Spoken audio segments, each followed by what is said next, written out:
Hi viewers, ask టాక్స్కి స్వాగతం. నా పేరు సంగమేశ్వర్. నేను కార్పొరేట్ ట్రైనర్ అండ్ సైకాలజిస్ట్. మనం ఈరోజు మాట్లాడుకోబోయే టాపిక్ లక్, అదృష్టం. How many of you want to be lucky?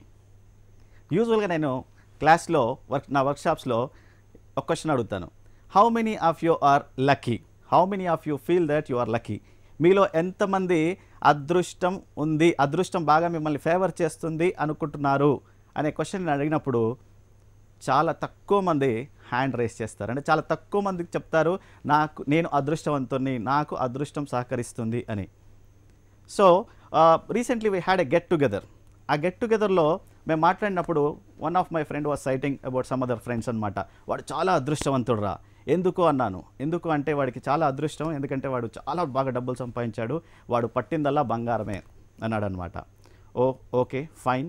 Now the topic is how ఈ లక్ అనేది ఎక్కడి నుంచి వస్తుంది? అందరూ లక్కీ అవ్వగలుగుతారా, లేకపోతే ఈ లక్ అనేది కొంతమందికి మాత్రమే పరిమితమా? ఈ విషయం పైన బ్రిటిష్ సైకాలజిస్ట్ రిచర్డ్ వైస్మన్ అనే ఆయన రీసెర్చ్ చేశారనమాట. ఆయన రీసెర్చ్ చేసి ఆయన కనుక్కున్న విషయం lucky people are born or made అనే విషయం పైన రీసెర్చ్ చేశారు. చాలా ఇంట్రెస్టింగ్ ఫ్యాక్ట్స్, చాలా ఇంట్రెస్టింగ్ విషయాలు కనుక్కున్నాడు అనమాట. ఆయన కనుక్కున్న రీసెర్చ్లో ఏం చెప్తారంటే ఆల్ దీస్ లక్కీ పీపుల్ ఎవరైతే ఉన్నారో వీళ్ళందరిలో కూడా కామన్ ప్యాటర్న్స్ కొన్ని ఉన్నాయి అంటారనమాట. ఆ కామన్ ప్యాటర్న్స్ దేనిలో ఉన్నాయి అంటే the way the think, the way the act. వాళ్ళు ఆలోచించే విధానంలో, వాళ్ళు పని చేసే విధానంలో కామన్ ప్యాటర్న్స్ అనేవి ఉన్నాయి. వాళ్ళ ఆలోచన ధోరణి, వాళ్ళు పనిచేసేవి అవన్నీ కూడా కామన్గా ఉన్నాయి అనే విషయం కనుక్కున్నాడు అనమాట. ఇప్పుడు మనము in case if I want to be lucky, నేను అలాంటి ఆలోచన విధానము, అలాంటి యాక్షన్స్ చేసినట్టయితే of course I may also be lucky. Yes, that is the topic of the discussion. ఇప్పుడు మా ఫ్రెండ్స్ ఇంతకుముందు చెప్పిన ఎగ్జాంపుల్లో మా గెట్ టుగెదర్లో ఎవరైతే ఫ్రెండ్ బాగా లక్కీ ఎవరి గురించి అయితే చెప్పారో ఆయన గురించి ఒకసారి ఎగ్జామిన్ చేసినట్టయితే వై హీ సో లక్కీ అని నేను అడిగినప్పుడు అప్పుడెప్పుడో ఫ్లాట్స్ ఏవో కొన్నాడు. ఎగ్జాంపుల్, అప్పుడెప్పుడో ఫ్లాట్స్ కొన్నాడు, ఇప్పుడు చాలా వాటికి బాగా రేట్ వచ్చేసింది. Now he can mint the money, చాలా క్రోర్స్ ఆఫ్ రూపీస్ వర్త్ అయిపోయింది. ఎప్పుడు కొన్నాడు? Maybe some 15 years back, 20 years back ఏవో ఇన్వెస్ట్మెంట్ చేశాడు ఫ్లాట్స్ పైన. Now he is able to mint the money. Now the question is, అప్పుడు ఆయన ఫ్లాట్స్ కొన్నప్పుడు నీ దగ్గర కూడా డబ్బు ఉండిందా? నువ్వు చేయలేకపోయావా?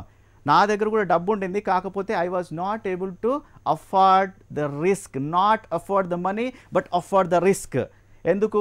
ఒకవేళ నేను కానీ తీసుకుంటే రేపొద్దున ఈ ప్లాట్ ఉంటుందా ఉండదా, ఇది డెవలప్ అవుతుందా అవదా, ఇది ఎక్కువ రేటుకు తీసుకుంటున్నాము, ఇట్లాంటి కొన్ని ఫ్యాక్టర్స్ అనమాట. Example, this only an example I'm giving. So ఇలాంటి ఫ్యాక్టర్స్ అంటే ఏంటి? రిస్క్ అనేది మనం చాలా ఎక్కువగా ఫీల్ అయ్యాము, రిస్క్ అపటైట్ అనేది మనకు చాలా తక్కువగా ఉంది. వేరేస్ అనదర్ ఫ్రెండ్ ఎవరైతే అక్కడ అఫోర్డ్ చేసి కొన్నాడో ఆ రోజు, ఆయన ఈరోజు చాలా డబ్బులు ఎక్కువ బాగా సంపాదిస్తున్నాడు. ఆయన total thinking and acting, the way he thinks and the way ఈ యాక్ట్స్లో చూసినట్టయితే ఆయనకు రిస్క్ అపటైట్ అనేది చాలా ఎక్కువ. ఇది ప్రధానమైన అంశం అన్నమాట. అందరూ లక్కీ పీపుల్స్లో చాలా కామన్గా ఉండే one particular factor is their risk appetite is high. అంటే వాళ్ళు రిస్క్ బేర్ చేసే కెపాసిటీ అనేది వాళ్ళకి ఎక్కువగా ఉంటుంది. Another friend who was invested in stock market, we have seen he was able to meant the money. ఇంకో ఫ్రెండ్ వచ్చేసి అంటాడు, అవునరా లక్ అంటే అదే, ఆయన డబ్బులు స్టాక్ మార్కెట్లో ఇన్వెస్ట్ చేశాడు, అందుకోసం డబ్బులు వచ్చాయి, అది చూసి నేను కూడా ఇన్వెస్ట్ చేశాను, కాకపోతే నేను చేతులు కాల్చుకున్నాను, నేను లాస్ అయిపోయాను, చూసావా అది లక్ అంటే. ఆయనకు లక్ ఉంది, నాకు లక్ లేదు అంటాడనమాట. This is where the difference is all about. మనం ఏమంటున్నామంటే one thing is called, first factor మనం ఏం చెప్పుకున్నామంటే రిస్క్ అపటైట్. సెకండ్ వన్ ఏంటంటే ఆప్టిమిజం అంటామన్నమాట. అంటే ఆశావాద దృక్పథం అనేది చాలా చాలా ఇంపార్టెంట్. ఈ సెకండ్ ఫ్రెండ్ ఎవరైతే స్టాక్ మార్కెట్లో these are only examples. Okay, stock మార్కెట్లో ఎవరైతే ఇన్వెస్ట్ చేశారో ఆయనకి ఎప్పుడైతే స్టాక్ మార్కెట్లో జనరల్గా అప్ ట్రెండ్ డౌన్ ట్రెండ్ ఎప్పుడైతే ఉంటుందో, ఎప్పుడైతే డౌన్ ట్రెండ్ ఉండింది అంటే ఎప్పుడైతే ఆయన మనీ లూస్ అవుతున్నాడో, he stick to his principles, he sticks to the fundamental principles of the financial management. Stock market ప్రిన్సిపల్స్కి స్టిక్ అయి ఉన్నాడు, బెంబేలెత్తిపోలేదు, కంగారు పడలేదు, ఆయన మనీ విత్డ్రా చేసుకోలేదు. But the other people who are unlucky people, who say they are not lucky, వాళ్ళు ఏం చేస్తున్నారంటే కంగారు పడిపోతున్నారు. ఎప్పుడైతే మార్కెట్ డౌన్ కిందికి వస్తుందో అప్పుడు ఇమీడియట్గా they are withdrawing their money. They are not sticking on to the principles అనమాట, basic principles of the financial management. So దీని రకంగా మనం ఏం చెప్పొచ్చు అంటే రిస్క్ అపటైట్ ఎక్కువ, ఆశావాద దృక్పథంతో ఉంటారు. ఇంకా కొన్ని కామన్ ఫ్యాక్టర్స్ ఉన్నాయన్నమాట. ఆ కామన్ ఫ్యాక్టర్స్లో ఇంకా అబ్జర్వ్ చేసింది ఏంటంటే they have faith on the people. అంటే ఏంటి, వాళ్ళు ఒక టీం వర్క్ని బిలీవ్ చేస్తారు. అంటే జనాలపైన నమ్మకం పెట్టుకొని they will enter in to the partnership with the people. జనాలతో పార్ట్నర్షిప్ చేస్తూ ఉంటారు. Alone I can do everything, I can do anything but not everything. నేను ఏదైనా చేయగలను కానీ అంతా చేయలేను. Everything I cannot do. For that I need to have a team. I need to trust the people. This is what is very very important thing. So when I can trust the people, when I can delegate some things, I can concentrate on the higher things. అంతకంటే ఇంకా గొప్ప వాటి మీద, ఇంకా పెద్ద వాటి మీద నేను కాన్సన్ట్రేషన్ పెట్టుకోవచ్చు. దానివల్ల నాకు వచ్చే రిజల్ట్స్, నేను ఇంకా ఎక్కువ హై రిజల్ట్స్, హై పర్ఫార్మెన్స్ అనేది పొందొచ్చు అనమాట. అంటే దీనివల్ల మనకు అర్థమయ్యేది ఏంటంటే team work. So they have faith in the people. So lucky people ఎప్పుడు కూడా they have faith in the people, they believe in the team work, they are always optimistic, and so they are having high risk appetite, and then they are away from their comfort zone always. Now the point is, can I be lucky? Yes, everybody can be lucky. ప్రతి ఒక్కరు కూడా luck, అదృష్టాన్ని అందిపుచ్చుకోవచ్చు. కాకపోతే దానికోసం నేనేం చేయాలి? First and foremost thing, మీరు అదృష్టవంతులు అవ్వాలంటే first thing, move out of your comfort zone. Move out of your comfort zone. ప్రతి ఒక్కరికి కూడా ఒక కంఫర్ట్ జోన్ ఉంటుందండి. Enough is enough, oh fine, whatever I'm getting that's enough for me అన్నంత వరకు. మీరు ఎప్పుడైతే చేంజ్ అవ్వరో, నాకు ఇది చాలు అనుకున్నంత వరకు మీకు ప్రజెంట్గా ఎలాంటి రిజల్ట్స్ వస్తున్నాయో అలాంటి రిజల్ట్సే వస్తూ ఉంటాయి. మీరు ఎప్పుడైతే చేంజ్ అవుతారో మీ రిజల్ట్స్ కూడా చేంజ్ అవుతాయి. మీ రిజల్ట్స్ మీరు చేంజ్ అవ్వాలి అనుకుంటే మీరు చేంజ్ అవ్వాలి. అంటే మీరున్న ప్రస్తుతం ఉన్న కంఫర్ట్ జోన్ నుంచి బయటకు రావాలి. కంఫర్ట్ జోన్ నుంచి బయటకు రావడం అనేది చాలా uncomfortable. It is very uncomfortable to come out of the comfort zone. It is also painful, it is also risky. ఎప్పుడైతే మనం కంఫర్ట్ జోన్ నుంచి బయటకు వచ్చామో, when we start venturing into the risk, when we started doing the things, we are bound to do some mistakes.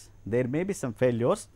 పర్టికులర్గా fail అయినప్పుడు, ఎప్పుడైతే మనము failure అయ్యామో, our ability to bounce back is very very important thing. అంటే మనం ఏమంటున్నామంటే, ఎప్పుడైతే మనకు mistake జరిగిందో దాని నుంచి ఎంత త్వరగా తేరుకుంటున్నామో అనేది ఇంపార్టెంట్. దీన్ని రెసిలియన్స్ అంటాం అనమాట. How fast I bounce back from my failures అనేది వెరీ వెరీ ఇంపార్టెంట్. మీరు ఒక రబ్బర్ బాల్ని తీసుకొని కిందికి గట్టిగా కొట్టినారనుకోండి, ఇమీడియట్లీ అది పైకి వచ్చేస్తుంది అనమాట, బౌన్స్ బ్యాక్ అవుతుంది.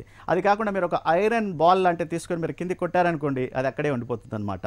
So you need to be like rubber ball.